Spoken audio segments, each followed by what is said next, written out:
Seemed like yesterday as the nation makes another turn in the page. Nigeria at 64 perhaps makes a significant milestone with a quarter of a century long unbroken democracy.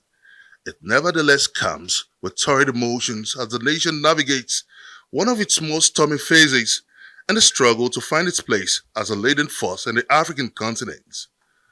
With strong indications of an imminent cabinet shakeup and a corresponding presidential directive of a low key independence anniversary, the telltale signs that the president is unhappy with the current state of the nation. Perhaps in a race for political survival, some of President Tinubu's ministers are here again in another strong defense of the government's interventions in their bid to ensure Nigerians catch the vision of the president's renewed hope agenda. Following the removal of the petroleum subsidy, President Tinubu is gradually guiding Nigeria into an unprecedented energy transition phase, launching a presidential initiative to move the country from fossil fuels to compressed natural gas (CNG) as a fuel for vehicles and machinery.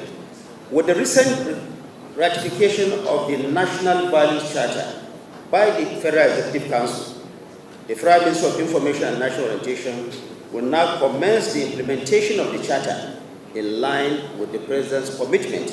As the Secretary to the Government of the Federation takes the floor, he swings immediately into explaining the two extant policies of the Tinubu administration, which are the reversal of the fuel subsidy and flotation of the naira.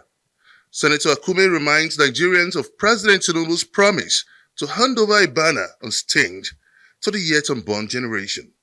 This government of President Bola Ahmed Tinubu, His Excellency, GCFR, is very much aware of and deeply sympathizes with all Nigerians over the economic conditions we are passing through. These have been occasioned by unavoidable policy choices, including the removal of fuel subsidy that his administration has had to make. Other ministers also seized the opportunity to brief Nigerians on what has been done in other key sectors of the economy. This administration inherited a total of 2,600 projects with a total cost of 13 trillion. And of course, you should understand, the level we were before we floated the naira and of course the fuel subsidy. And so you can imagine what inflation would have done. And so what we are doing is to select a number of projects in 2025 that are ongoing. We do not intend to start new projects. No better time for the nation to reflect on its journey towards its political future at 64.